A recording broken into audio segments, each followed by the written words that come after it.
శుభోదయం శుక్లాంబరధరం విష్ణుం శశివర్ణం చతుర్భుజం ప్రసన్నవదనం ధ్యాయే సర్వవిఘ్నోపశాంతయే. ఈనాటి భగవద్గీత కార్యక్రమం పఠన కార్యక్రమంలో మనం ఇప్పటివరకు మొదటి 7 అధ్యాయాలు పఠించాం. వాటి యొక్క శ్లోక తాత్పర్యాలు తెలుగు ఇంగ్లీష్లను కూడా తెలుసుకున్నాం. ఈ వీడియోలో మనం 8వ అధ్యాయం భగవత్ ప్రాప్తి 15వ శ్లోకం నుంచి 21వ శ్లోకం వరకు వాటి యొక్క తాత్పర్యం తెలుగు ఇంగ్లీష్లోని చదువుకుందాం. ముందుగా శ్లోకం 15. శుక్లాంబరధరం విష్ణుం శశివర్ణం చతుర్భుజం ప్రసన్నవదనం ధ్యాయే సర్వవిఘ్నోపశాంతయే. గణనాథ, ఈ కార్యక్రమంలో, ఈ భగవద్గీత పఠన కార్యక్రమంలో దిగ్విజయంగా కొనసాగాం. ఇప్పటి వరకు ఇక నుంచి మీ ప్రోద్బలంతో, ఆశీస్సులతో నిరాటంకంగా కొనసాగించుట దీవించి తండ్రి. ఈరోజు ముందుగా 15వ శ్లోకం. మాముపేత్య పునర్జన్మ దుఃఖాలయమస్వాత్వతం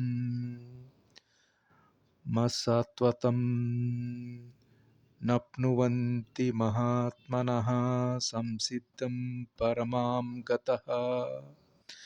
వీటి యొక్క తాత్పర్యం ఏమిటంటే, 8వ శ్లోకం యొక్క తాత్పర్యం మనం ఈ విధంగా చదువుకోవచ్చు.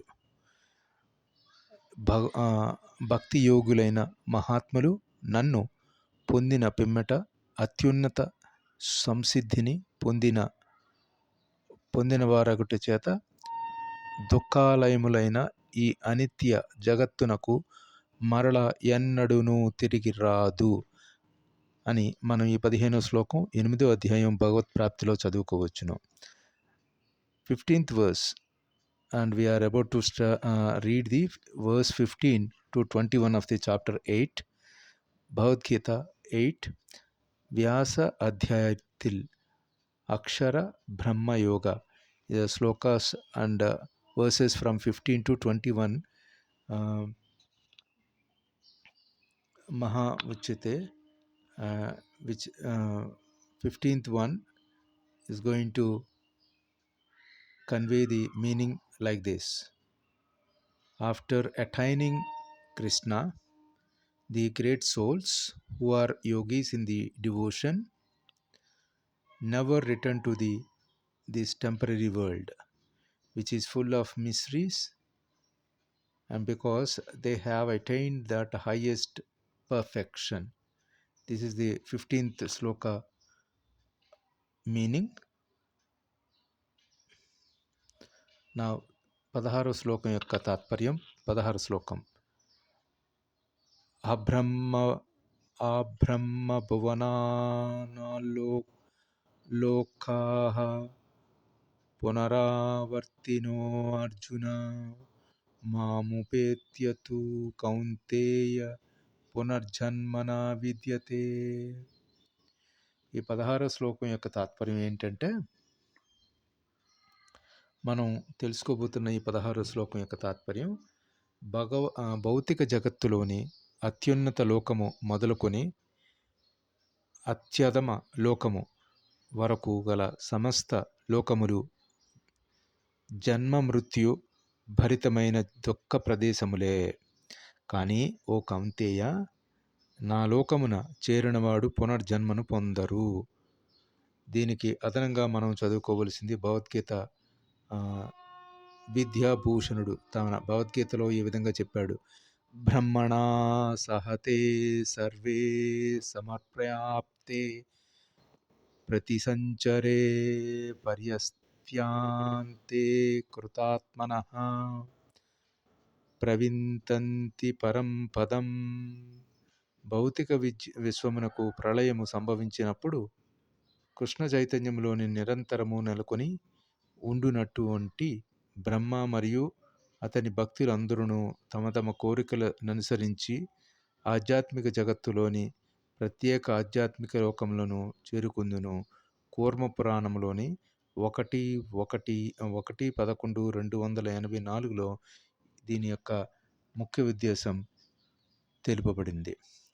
16th verse of 16th verse of the chapter 8, it conveys that from the highest planet in the material world down to the lowest, all are places of misery wherein repeated birth and death take place. But one who attains my abode of son of Kunti, never takes birth again. ఈ విధంగా మనం 16వ శ్లోకం యొక్క తాత్పర్యం మనం చదువుకోవచ్చు. 17వ శ్లోకం యొక్క తాత్పర్యం ఏంటంటే, 17వ శ్లోకం ఏం చెప్తుందంటే, బ్రహ్మ దేవచ ఏక్ దివస్. ఈ బ్రహ్మ సహస్ర యుగ పర్యంత మహార్యాద్బాహోనో బ్రహ్మణో విదుః రాత్రిం యుగ సహస్రాంతం దేహోరాత్ర విదో జనాః. దీని 17వ శ్లోకం యొక్క తాత్పర్యం ఏం చెప్తుందంటే, మానవ పరిగణనను అనుసరించి 1000 మహాయుగములు బ్రహ్మదేవునకు ఒక పగలు అవును. ఆ రాత్రి కూడా అంతే పరిమాణము కలిగి ఉండును అని మనకి ఈ ఉదాహరణ ఈ తాత్పర్యం యొక్క శ్లోకం మనం తెలుసుకోవచ్చును. 17th శ్లోక బ్రహ్మ దేవిక ఏక్ దివస్.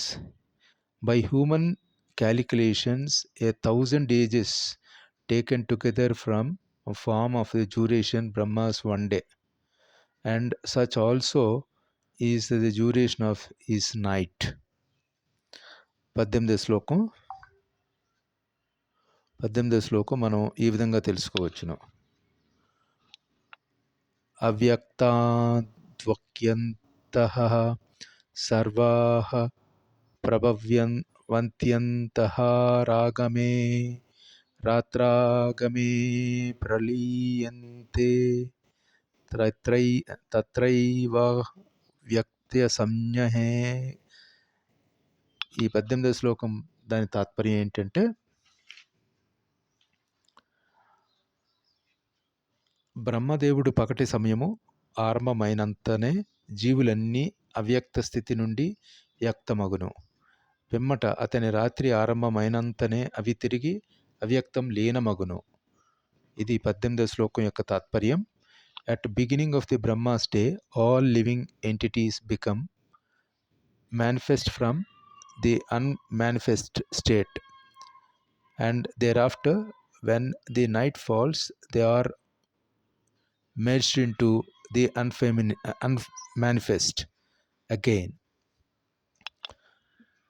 ఇప్పుడు 19వ శ్లోకం యొక్క తాత్పర్యం మనం తెలుసుకుందాం. 19వ శ్లోకం ఏం చెప్తుందంటే, భూతగ్రామ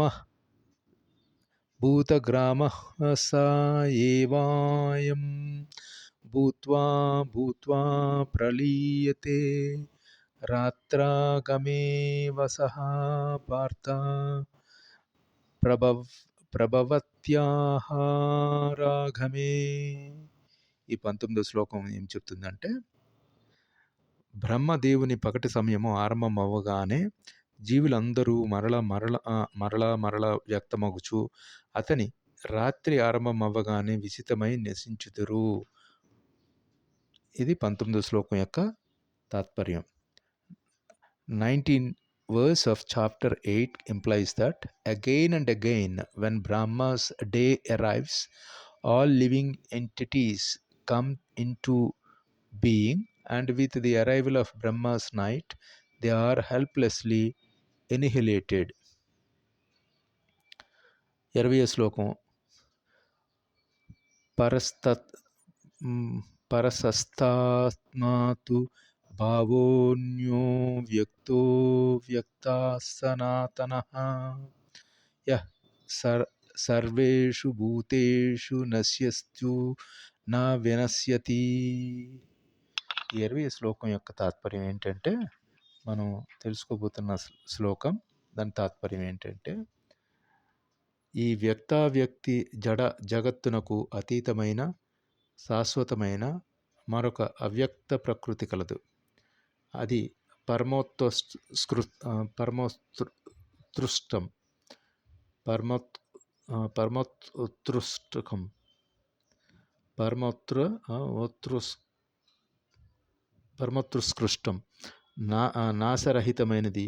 ఈ భౌతిక జగత్తు గల సమస్తము నశించునను, అది మాత్రం యథాతథముగా నిలిచి ఉండునని మనం 20వ శ్లోకం యొక్క తాత్పర్యం తెలుసుకోవచ్చును. The 20th verse conveys that yet there is another unfeminized nature which is eternal and transcendental to this manifested and unmanifested matter. It is supreme and is never annihilated. When all in this world is annihilated, that part remains as it is. ఇక ఈనాటి చివరి శ్లోకంగా మనం చదువుకోవాల్సింది భగవత్ప్రాప్తి అనే 8వ అధ్యాయంలో అవ్యక్తోక్షర ఇత్యుక్షాస్తమహూ మాహూ పరమాం గతిం యం ప్రాప్య నివర్తంతే తద్ధామ పరమం మమ. ఈ 21వ శ్లోకం యొక్క తాత్పర్యం ఏమిటంటే, వేదాంత తత్వజనులు దేనిని అవ్యక్తమని అక్షరమని వర్ణింతుతురో, ఏది పరమ లక్ష్యముగా తెలియబడునో, ఏ ప్రదేశమును పొందిన పిమ్మట జీవుడు వెనుకకు తిరిగి రాడో, అదే నా దివ్య ధ్యానమని మనం 21వ శ్లోకం యొక్క తాత్పర్యంగా మనం చదువుకోవచ్చును.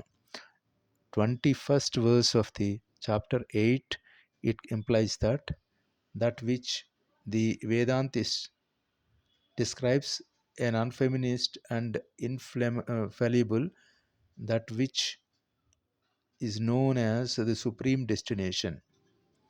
That place must the place from which have attained it, one never returns, and that is my supreme abode. ఇంతవరకు మనం ఈ 21వ శ్లోకాల యొక్క మనం తాత్పర్యాలు చదువుకున్నాం. ఈ తాత్పర్యంతో మనం ఈ వీడియోని ఇక్కడితో మనం ఆపుకుందాం. దీని తర్వాత మళ్ళీ వచ్చే వీడియోలో మరికొన్ని శ్లోకాలు చదువుకుందాం. ఈ వీడియోలో మనం ముఖ్యంగా అక్షర బ్రహ్మయోగంలోని 15 నుంచి 21 శ్లోకాలు, వాటి యొక్క తాత్పర్యము తెలుగులో ఇంగ్లీష్లో కూడా చదువుకోవడం జరిగింది. సర్వే జనా సుఖినో భవంతు, సర్వ సమస్త సమ్మంగళామి తంతో, అసతో మా సద్గమయ, తమసో మా జ్యోతిర్గమయ, మృత్యోర్మా అమృతంగమయ. ఓం శాంతి శాంతి శాంతి. స్వస్తి.